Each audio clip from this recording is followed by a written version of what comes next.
اچھا سر، آپ نے اخبار احاد کے بارے میں بات کی کہ چلو قرآن پاک تو اس سے بالکل ہو گیا، مگر آپ نے اس ٹاپک کو جزوی طور پہ بھی موضوع نہیں بنایا.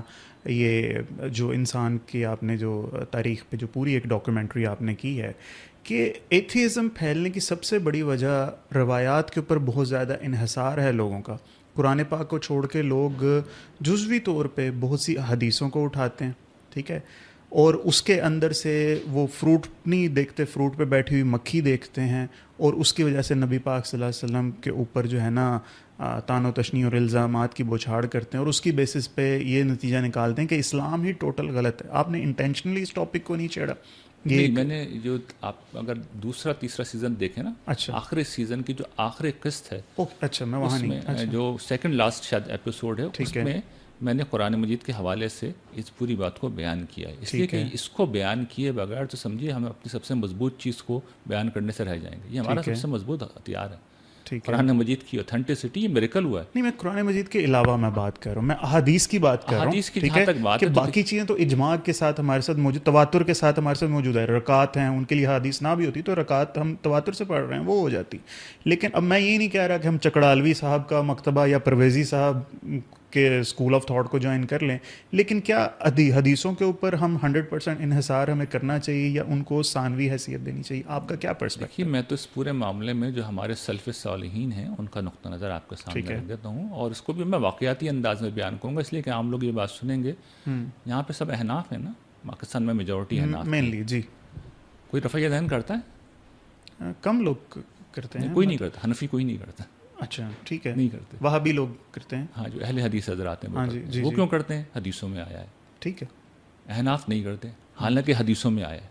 ہاں، اس کا مطلب یہ ہے. اور امام ابو حنیفہ سب سے ہمارے ابتدائی ائمہ میں سے، اور یہی امام مالک کا نقطہ نظر ہے. ٹھیک ہے.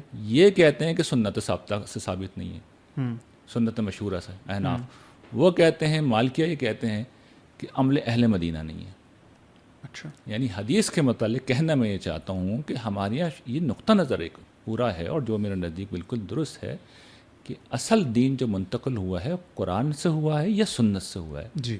حدیثوں میں تو لوگوں نے حضور سے باتیں سنی ہیں یا دیکھی ہیں، اور اپنے ذوق کے مطابق، اپنی مرضی کے مطابق جس نے چاہا جتنا چاہا آگے منتقل کر دیا.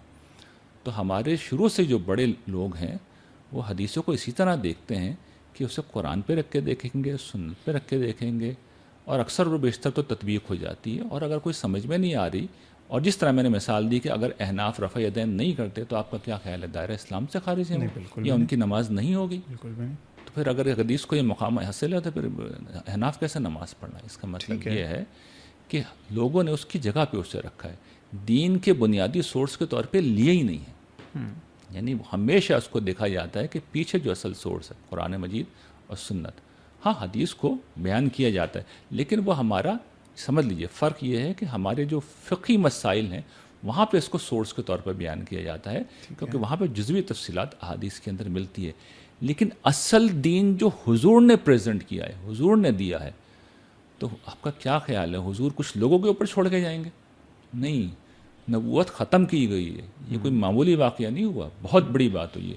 اس کے لیے حضور نے دین کی پوری تھیوری قرآن مجید کی شکل میں، دین کی پوری پریکٹس سنت کی شکل میں اسی طریقے سے منتقل کی ہے. ہم نماز پڑھتے ہیں، ہم روزہ رکھتے ہیں، ہم حج کرتے ہیں.